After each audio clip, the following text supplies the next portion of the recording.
ألا بذكر الله تطمئن القلوب۔ میرے بھائیوں، میں آپ کو اس کالے قانون کے تعلق سے بہت ساری باتیں بتانا چاہتا ہوں۔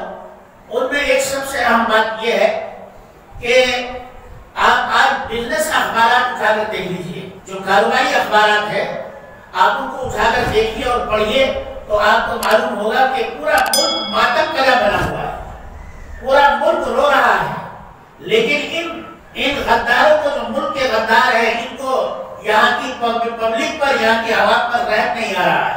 جو شاہین باغ میں اور ہندوستان کی اسی طرح سے 1,00,000 مقامات پر ہندوستان میں احتجاج ہو رہا ہے، 1,00,000 مقامات پر۔ اور آج ہمارے یہاں بنگلور میں بھی اعلان ہوا ہے کہ جتنے بھی خاص مقامات ہیں بنگلور میں، سب کو ہم شاہین باغ بنا دیں گے۔ کہ ہندوستان کی یہ دوسری آزادی ہے جو ان لوگوں سے لی جائے گی۔ میں صرف اتنی بات بتانا چاہتا ہوں کہ آسام میں جو انہوں نے NRC نافذ کی تھی تو وہاں کی آبادی 3,20,00,000 اس آبادی پر جو انہوں نے NRC پر جو پیسہ خرچ کیا ہے وہ 1,600 کروڑ ہے، یعنی 1,600 کروڑ روپے۔ اب وہاں پر یہ کہتے تھے کہ لاکھوں آدمی آئے ہیں وہاں، لیکن وہاں کیا ہوا، 19 لاکھ میں سے زیادہ تر تعداد غیر مسلموں کی تھی۔ اب انہوں نے وہاں جو عقوبت سینٹر بنائے ہیں، تکلیف دینے والے جیل خانے، وہ 6 بنائے ہیں۔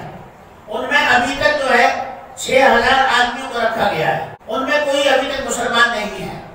یہاں سے جو وہاں جو رپورٹ لینے کے لیے گئے تھے آدمی UNO کے، تو انہوں نے بتایا کہ ان لوگوں کی حالت کتوں سے بھی بدتر ہے، ان کے کھانے اور پینے کے لیے صحیح انتظام نہیں، اوڑھنے کے لیے، بچھانے کے لیے بستر نہیں، کھانے کے لیے کوئی صحیح معنوں میں کوئی انتظام نہیں، یہاں تک کہ پیشاب پاخانہ کرنے کے لیے کوئی صحیح مقام نہیں۔ جی، جب 6,000 آدمیوں کو تم نے ابھی سب کے لیے نہیں بنایا، صرف 6,000 کو رکھا ہے، 6,000 لوگوں میں عورتیں بھی ہیں، بچے بھی ہیں، مرد بھی ہیں، جوان بوڑھے بھی ہیں، ان لوگوں کی حالت جانوروں سے بدتر ہو رہی ہے۔ جب آپ پورے ملک پر NRC نافذ کریں گے اور ملک کی 80% آبادی کو آپ یہ کہیں گے کہ یہ ہندوستانی نہیں ہے، تو کہاں جائیں گے یہ لوگ کہاں جائیں گے؟ اس سے بہتر ہے کہ ہم NRC سے پہلے اپنی جان دے دیں، سڑکوں پر نکلیں اور اس کالے قانون کے خلاف جو ہم سے ہو سکتا ہے وہ ہم کریں گے۔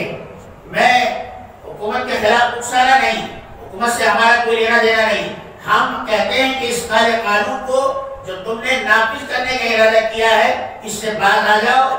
جب تم نے ہم سے ووٹ لیا تو تب تم نے یہ نہیں کہا کہ تم ہندوستان کے شہری ہو یا نہیں، تم نے آئیڈینٹی کارڈ پر اور آدھار کارڈ پر تم نے ووٹ قبول کر لیا۔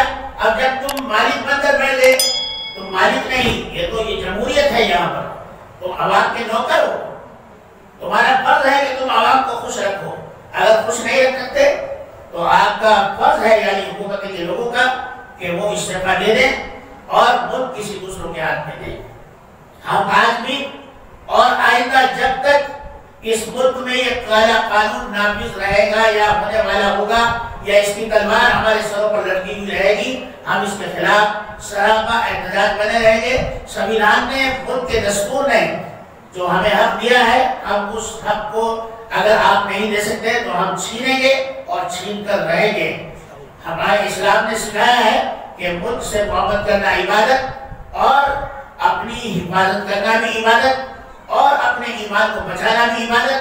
اس لیے میں اپنے نوجوان بھائیوں سے، اپنے ماں اور بہنوں سے، میں اپنے بزرگوں سے یہ بات کہنا چاہتا ہوں کہ ہمیں اس کالے قانون سے پوری واقفیت حاصل کرنا چاہیے، اور واقفیت حاصل کرنے کے بعد اس کے لیے ہمیں سراپا احتجاج کرنا چاہیے۔